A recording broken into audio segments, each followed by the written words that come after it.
And joining us now, I'm very pleased to welcome Jake Klein, who is the Executive Chairman of Evolution Mining and is joining us live hot off the heels of the investor call. Jake, thanks so much for being with us as always. In terms of this deal, you know, every time we've had you on, we've always asked you, where are you going for M&A next? You've always been a little bit, reticent, cagey, but this deal is incredibly significant for your company, no? Yeah, it is. Well, morning. This is the biggest deal we've done, but it's right in our wheelhouse. It's right on strategy. It's an asset which you know really well. It's in Australia, of course, which we're operating in Australia and Canada. It's an asset that generates enormous amount of cash flow. We've had a very successful investment in it since 2016. So to be able to go to 100% now is a real win for us. And in terms of the offtake, that obviously helps at the same time. So do you think now, because this is obviously going to be a question that is constantly asked of not only yourself, but pretty much like every gold miner here in Australia and I suppose around the world, is this, with the asset base that you do have now, is this enough for you moving forward, or are you still going to be looking for additional deals as and when they do potentially come up? We now have 4 cornerstone assets in what we would consider the best geological addresses on the planet. We've got Red Lake in Canada, Cowal in New South Wales, Ernest Henry in Mount Isa, and we own Mungari in Western Australia. So those are great addresses. We've consolidated the positions around them. We have plenty of organic growth opportunities. We've always been on the lookout for things that improve the quality of our portfolio, and we'll continue to do that. But given the level and quality of our portfolio now, it's going to be a high bar, and I'd say you could expect some real organic growth from us, cash generation, and less on the M&A front. In terms of the production side of things, do you think you'll be able to ramp up the production when it does come to Ernest Henry? Because I suppose, with all of these global impacts, when it does come to the gold price, we're potentially going to see a little bit of a short-term run-up with all of these inflation worries. Do you think that you're going to be able to up the production, or is it just, in terms of where the asset is sitting right now, the production levels it's being able to maintain, it's enough that you are getting that extra copper production and having those offsets when it does come to cost? I think our plan for the next few years is to operate it as it is currently operated. It's operated really very well by Glencore. This is an investment we've had for 5 years. It's generated enormous cash flow for us. Last year, just for our interest alone, not the 100%, we earned $309 million in cash flow last financial year. So it's more in this asset, steady as she goes, but mine life extensions is going to be something that we're going to be really focused on at this asset.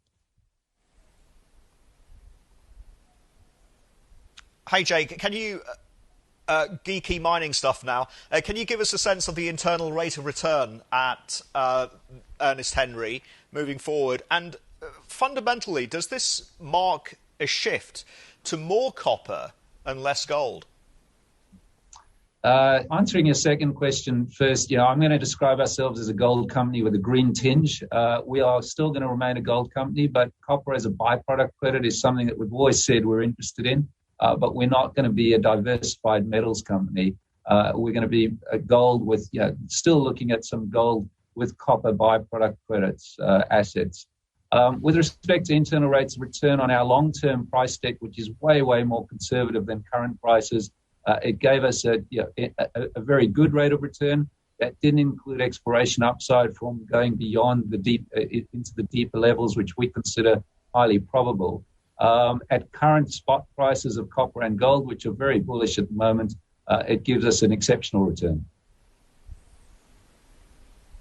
Jacob, what guarantee can you give community stakeholders, indigenous stakeholders, that Ernest Henry will be run in an ethical and sustainable way? The same and the best message we can give them is look at the way we run our other operations. Go and speak to the community stakeholders at those operations, and you will see that we are a company with integrity, transparency, and genuinely interested in the long-term outlook for the local communities. Now, Jake, I suppose we've touched on it just a little bit in terms of, you just mentioned that copper and gold are rather bullish at the moment. Do you expect that to continue? Is that something that you're factoring, or is it just about focusing on the operational side when it does come to just driving down costs? We see that as an investor's decision. Our view is that from a management and board perspective, our job is to invest our shareholders' capital appropriately and diligently and get a rate of return irrespective of what the gold and copper price is. So recognizing we're in a cyclical sector, we need to be able to make appropriate returns even at lower gold and copper prices, and we need to be banking these exceptional returns when they're higher.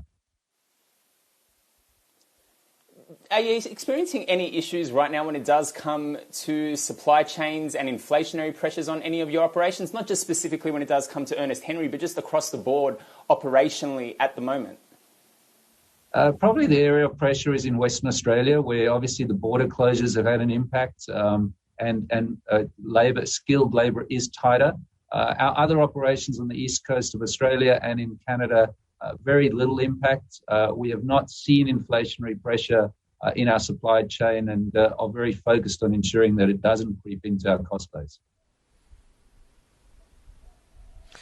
Jake, can you give us some visibility on customer commitments? Have you contracted any volumes out at this stage? And can you give us a sense of the demand signals that you're getting on a more fundamental level from major customers like China?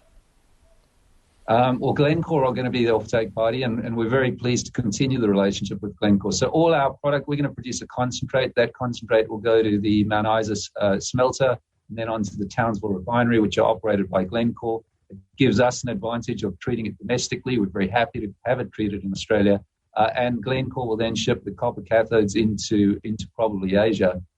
Demand for these products, for copper particularly, is very strong. And now you're seeing gold finally start to be reacting to the inflationary pressures, which have been building for some time. So you have, in some ways, a perfect storm. How much further there is to go, I don't know. But we didn't base our decision on the fact that these prices were going to get even higher.